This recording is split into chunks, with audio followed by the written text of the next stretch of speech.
Now we are discuss about the difference between private and public company. So ಏನು private and public company ಅಂತ ನೋಡೋದಾದರೆ we can easily identify the 25 differences of private and public companies.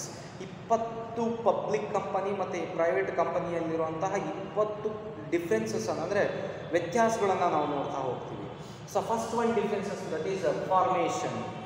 ಏನು formation ಅಂದರೆ, so private company formation is very easy. Private company formation is very easy, but public company formation is very difficult. But ಯಾಕೆ private company easy public company difficult? So first ನೋಡೋದಾದರೆ so on the basis of Indian companies act ಏನು define ಮಾಡ್ತಾ ಬರುತ್ತೆ ಆ definition basis ಮೇಲೆ private ಕಂಪನಿನ ಈಸಿಯಾಗಿ start ಮಾಡ್ಬೋದು. 2 ಮೆಂಬರ್ಸ್ ಇದ್ದರೆ, at least 2 members, at least minimum paid up share capital 1 lakh, minimum share of capital 1 lakh.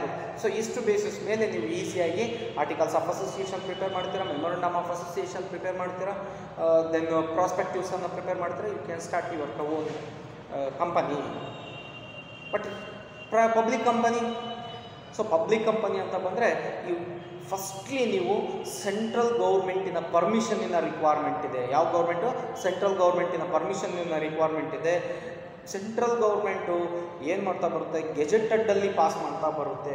ಈ ಥರ ಗೆಜೆಟೆಡಲ್ಲಿ ಪಾಸ್ ಮಾಡಿ ದೆನ್ ಪಬ್ಲಿಕ್ ಕಂಪನಿನ ಸ್ಟಾರ್ಟ್ ಮಾಡ್ತಾ ಹೋಗಬೇಕು. At least 7 members, then minimum paid up share capital 5 lakh base ಮೇಲೆ ಕಂಪನಿನ ಸ್ಟಾರ್ಟ್ ಮಾಡೋಂಥ ಪಬ್ಲಿಕ್ ಕಂಪನಿಯನ್ನು ಸ್ಟಾರ್ಟ್ ಮಾಡೋಂಥ ನೆಸೆಸಿಟಿ ಇದೆ. ಸೊ ಹೀಗಾಗಿ ಫಾರ್ಮೇಷನ್ ಅಂತ ಬಂದಾಗ public company formation it's very difficult, but private company formation it's very easy. Then another one ನೋಡೋದಾದರೆ name of the company. Then second one is name of the company. So ಏನು name of the company? So private company must end with the word private limited. The private company must end with the word private limited. Private company ಯಾವುದೇ ಹೆಸರನ್ನು ಇಟ್ಕೋಬಹುದು. Private company ಯಾವುದೇ ವರ್ಡನ್ನು, ಯಾವುದೇ ಹೆಸರನ್ನು ಇಟ್ಕೋಬಹುದು. ಆ ಹೆಸರಿನ ಮುಂದೆ ಅಂದರೆ ends with the word private limited. So any name ಇಟ್ಕೋಬೋದು, ಆದರೆ ಕೊನೆಯಲ್ಲಿ ಪ್ರೈವೇಟ್ ಲಿಮಿಟೆಡ್ ಅನ್ನೋ ವರ್ಡನ್ನು ಕಂಪಲ್ಸರಿಯಾಗಿ ಮೆನ್ಷನ್ ಮಾಡಬೇಕು. ಏನಂತ ಮೆನ್ಷನ್ ಮಾಡಬೇಕು? ಪ್ರೈವೇಟ್ ಲಿಮಿಟೆಡ್ ಅಂತ ಕಂಪಲ್ಸರಿಯಾಗಿ ಮೆನ್ಷನ್ ಮಾಡ್ತಾ ಹೋಗಬೇಕು. So for example I am Hanumanthappa ಅಂತ ಇರುತ್ತೆ, ಹನುಮಂತಪ್ಪ ಕಂಪನಿ ಅಂತ ಹೇಳೋದಿಲ್ಲ, ಹನುಮಂತಪ್ಪ ಕಂಪನಿ ಅಂತ ಹಾಕ್ಬಿಟ್ಟು ಪ್ರೈವೇಟ್ ಲಿಮಿಟೆಡ್ ಅಂತ ತೋರಿಸ್ಬೇಕು. ಈಗ ನೋಡಿದ್ದೀರಾ, ಫಾರ್ ಎಕ್ಸಾಂಪಲ್ ಅದು ಕೆಲವೊಂದು ಯೂಸ್ ಟಾಟಾ ಬಿರ್ಲಾ ಕಂಪನಿ ಅಂತ ನೋಡಿ, Tata Birla private limited. So ಹೀಗೆ ಪ್ರತಿಯೊಂದು ನಿಮಗೆ ಏನು ನೀಡಿದೆಯೋ ಅಂಥ ಹೆಸರನ್ನು ಇಟ್ಕೋಬೋದು. ಬಟ್ ಎಂಡಲ್ಲಿ ಏನು ಮಾಡಬೇಕು? ಪ್ರೈವೇಟ್ ಲಿಮಿಟೆಡನ್ನು ಒಂದು ನೇಮನ್ನು ಮಸ್ಟ್ ಆ್ಯಂಡ್ ಶುಡ್ ಆಗಿ ನೀವು ಮೆನ್ಷನ್ ಮಾಡ್ತಾ ಬರಬೇಕು. ಆದರೆ ಪಬ್ಲಿಕ್ ಆದರೆ ಹೇಗೆ? Yes, public company is also same, but ends with the word limited only.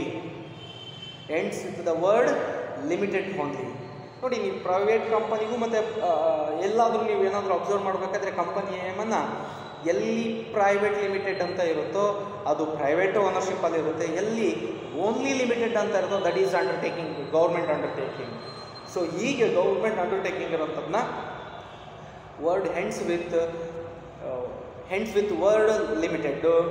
Then private ಆದರೆ ends with word private limited ಅಂತ ಹೇಳ್ತೀವಿ. ಸೊ ಹೀಗೆ name of the company, any ನೇಮನ್ನು, ಯಾವುದೇ ಪಬ್ಲಿಕ್ ಕಂಪನಿ ಇರ್ಬೋದು, ಪ್ರೈವೇಟ್ ಕಂಪನಿ ಇರ್ಬೋದು, ಯಾವುದಾದ್ರೂ ನೇಮನ್ನು ಇಡ್ಬೋದು. ಆದರೆ ಕೊನೆಯಲ್ಲಿ ಪ್ರೈವೇಟ್ ಲಿಮಿಟೆಡ್ ಅಂತ ಪ್ರೈವೇಟ್ ಕಂಪನಿ ಇಡಬೇಕು, ಲಿಮಿಟೆಡ್ಸ್ ಅಂತಂದು ಪಬ್ಲಿಕ್ ಕಂಪನಿ ಇಡಬೇಕು. ಸೊ ಹೀಗೆ ಕಂಪಲ್ಸರಿ ಆಗಿರುವಂಥ ಒಂದು ರೂಲನ್ನು ನಾವು ನೇಮ್ ಆಫ್ ದಿ ಕಂಪನೀಸಲ್ಲಿ ನೋಡ್ತಾ ಬರ್ತೀವಿ. ದೆನ್ ಥರ್ಡ್ ಒನ್ ನೋಡೋದಾದ್ರೆ ನಂಬರ್ ಆಫ್ ಮೆಂಬರ್ಶಿಪ್ ಅಂತ ಹೇಳ್ತೀವಿ. Number of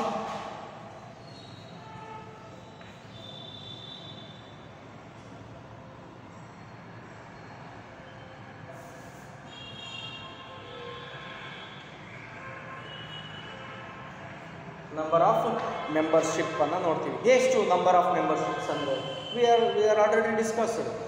so private company at least minimum 2 members, at least minimum 2 members private ಕಂಪನಿಲಿ. ಪಬ್ಲಿಕ್ ಕಂಪನಿಯಲ್ಲಿ ಆದರೆ at least minimum 7 members, at least minimum 7 members. Private ಕಂಪನಿಯಲ್ಲಿ ಮ್ಯಾಕ್ಸಿಮಮ್ 200, ಬಟ್ ಪಬ್ಲಿಕ್ ಕಂಪನಿಯಲ್ಲಿ ಇಟ್ ಇಸ್ ಅನ್ಲಿಮಿಟೆಡ್. ಹಾಗಾದರೆ ಮೆಂಬರ್ಶಿಪ್ಪನ್ನು ನೋಡೋದಾದರೆ ನಂಬರ್ ಆಫ್ ಮೆಂಬರ್ಶಿಪ್ಪು ಪ್ರೈವೇಟಲ್ಲಿ 2 ಇದ್ದರೆ ಪಬ್ಲಿಕಲ್ಲಿ 7. It is a minimum. Maximum 200, ಪಬ್ಲಿಕಲ್ಲಿ ಅನ್ಲಿಮಿಟೆಡ್ ನಾನು ನೋಡ್ತಾ ಬರ್ತೀವಿ. ಸೊ ಈ ಥರದ ಡಿಫ್ರೆನ್ಸಸ್ಸನ್ನು ನಾವೆಲ್ಲಿ ನೋಡ್ತಾ ಬರ್ತೀವಿ, ನಂಬರ್ ಆಫ್ ಮೆಂಬರ್ಶಿಪ್ಸಲ್ಲಿ ನಾವು ನೋಡ್ತಾ ಬರ್ತೀವಿ. And another one, fourth one ನೋಡೋದಾದರೆ minimum paid up share capital.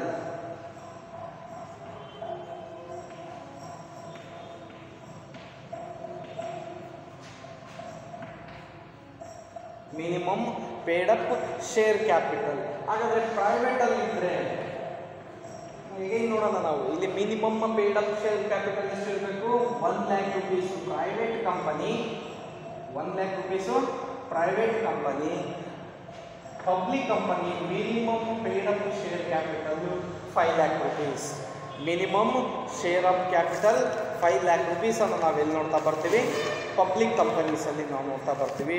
Private ಕಂಪನೀಸಲ್ಲಿ minimum paid up share capital 1 lakh rupees ಅನ್ನು ನಾವು ನೋಡ್ತಾ ಬರ್ತೀವಿ. ಸೊ ಈ ಥರದ ಪೇಯ್ಡ್ ಅಪ್ ಕ್ಯಾಪಿಟಲ್ನ ಡಿಫ್ರೆನ್ಸಸ್ಸನ್ನು ನಾವು ನೋಡ್ತೀವಿ, ಮಿನಿಮಮ್ ಪೇಯ್ಡ್ ಅಪ್ ಶೇರ್ ಕ್ಯಾಪಿಟಲ್ಸಲ್ಲೇ ನೋಡ್ತಾ ಬರ್ತೀವಿ. ದೆನ್ ನೆಕ್ಸ್ಟ್ ಒಂದು ನೋಡೋದಾದ್ರೆ fifth one, raising of capital ಅಂತ ಹೇಳ್ತೀವಿ.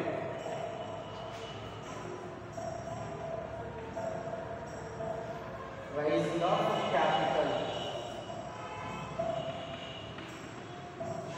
ರೈಸಿಂಗ್ ಆಫ್ ಕ್ಯಾಪಿಟಲ್ ಏನು, ಪಬ್ಲಿಕ್ ಮತ್ತು ಪ್ರೈವೇಟ್ ಕಂಪನಿಗಿರುವಂಥ ರೈಸಿಂಗ್ ಆಫ್ ಕ್ಯಾಪಿಟಲ್ ಏನು ಅಂತ ಬಂದರೆ, private company cannot raise use capital because of the it's limited membership ಅಂತ ಹೇಳ್ತಾರೆ.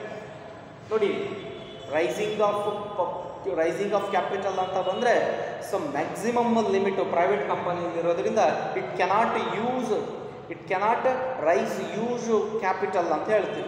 ಯಾಕೆ, ಇಲ್ಲಿ ಮಿನಿಮಮ್ ಮೆಂಬರ್ಶಿಪ್ಸನ್ನು, ಎಲ್ಲಿ ಪ್ರೈವೇಟ್ ಕಂಪನಿಯಲ್ಲಿ ಮಿನಿಮಮ್ ಮೆಂಬರ್ಶಿಪ್ಸನ್ನು ನಾವು ನೋಡ್ತಾ ಬರ್ತೀವಿ. ಮಿನಿಮಮ್ ಮೆಂಬರ್ಸಿಂದ ಮಾತ್ರ ಕ್ಯಾಪಿಟಲ್ಸನ್ನು ಕಲೆಕ್ಟ್ ಮಾಡೋಂಥ ರಿಕ್ವೈರ್ಮೆಂಟ್ ಇರುತ್ತೆ.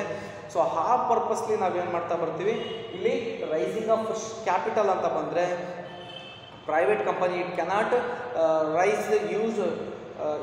ರೈಸ್ ಯೂಸ್ ಕ್ಯಾಪಿಟಲ್ಸ್ ಅಂತ ಹೇಳ್ತೀವಿ. And public company it can easily rice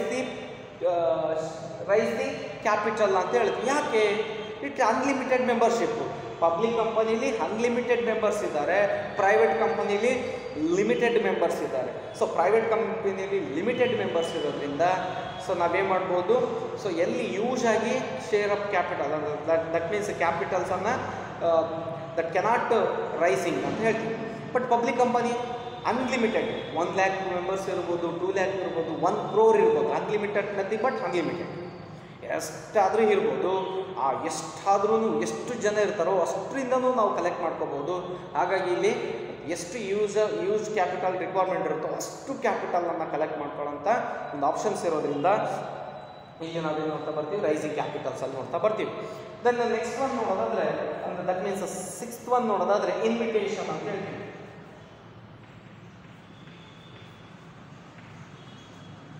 so already we know that. So ಏನು, ಪಬ್ಲಿಕ್ ಕಂಪನಿಗೂ ಮತ್ತು ಪ್ರೈವೇಟ್ ಕಂಪನಿಗೂ ಇರೋವಂಥ ಇನ್ವಿಟೇಷನ್ ಅಂತ ಏನು ಅಂದರೆ, private company cannot invite public to subscribe shares or debentures. Private company cannot invite the public to subscribe shares or debentures, but public company it can invite the public to subscribe the shares or debentures. ನೋಡಿ, private ಕಂಪನೀಸಲ್ಲಿ ನಮ್ಮ ಶೇರ್ಸನ್ನು ಮತ್ತು shares are ಡಿಬೆಂಚರ್ಸನ್ನು subscribe ಮಾಡ್ಕೊಳ್ಳಿ ಅಂತ invite ಮಾಡೋಂಥ ಯಾವುದೇ ಏನೂ rule ಇರಲ್ಲ. But ಪಬ್ಲಿಕ್ಗೆ ಸೊ ಈಸಿಯಾಗಿ ಪಬ್ಲಿಕ್ ಇನ್ವೈಟ್ ಮಾಡ್ಬೋದು, ಶೇರ್ಸ್ ಆರ್ ಡಿಬೆಂಚರ್ಸ್ನ ಸಬ್ಸ್ಕ್ರೈಬ್ ಮಾಡ್ಕೊಳ್ಳಿ ಅನ್ನೋ ಥರ ನಾವು ನೋಡ್ತಾ ಹೋಗ್ತೀವಿ. ಇದನ್ನು 7th ಒನ್ನು ಎಸ್ ರಿಮೈನಿಂಗ್ ಏನು difference betweens public company and private companies ಇದ್ದಾವೆ ಅವನ್ನ ನೆಕ್ಸ್ಟ್ ಕ್ಲಾಸಸ್ಸಲ್ಲೇ ನಾವು ಡಿಸ್ಕಸ್ ಮಾಡ್ತಾ ಹೋಗೋಣ. Okay, so next point acceptance of deposits from the public and another one signing of memorandum and articles of associations, transfer of shares and maximum numbers of directors and etc. quorum meetings and another differences. So we are discussing later. Okay, thank you.